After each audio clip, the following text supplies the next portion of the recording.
welcome to Tribune News on Q. We are live in Daily Tribune's Facebook page, Tribune Now on YouTube, and Daily Tribune Official on TikTok.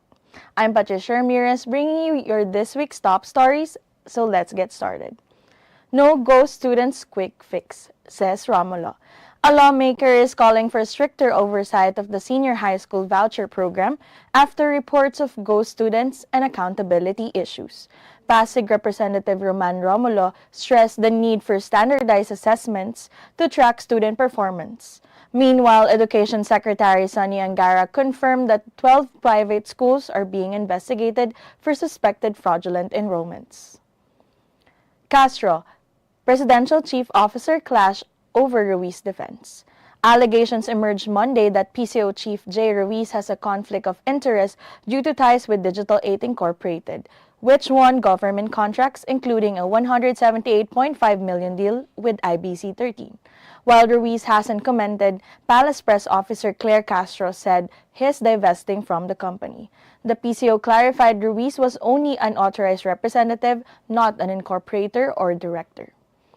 Ombudsman tags Department of Agriculture and NFA as most corrupt.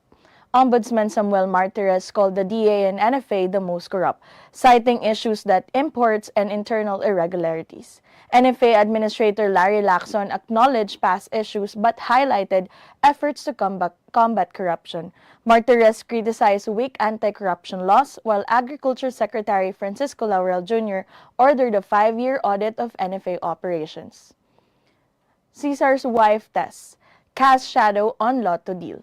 New PCO Secretary Jay Ruiz still faces unresolved issues and questions about the $178 million government contract he signed last year with the privately capitalized Digital 8 Incorporated, which was worth only 130,000 pesos. The Cesar's wife test may also apply to PCSO General Manager Mel Robles and IBC-13 President Jimmy Policarpio, given their role as government officials.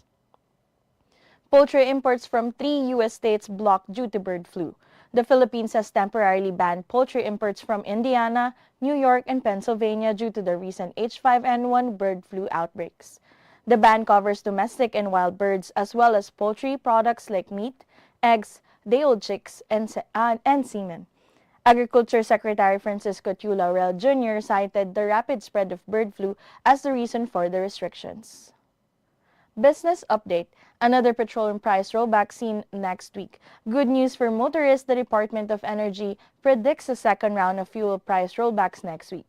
Rodela Romero, Assistant Director at the DOE Oil Industry Management Bureau, expects gasoline prices to drop by 1 peso and 40 cents to 1 peso and 70 cents per liter.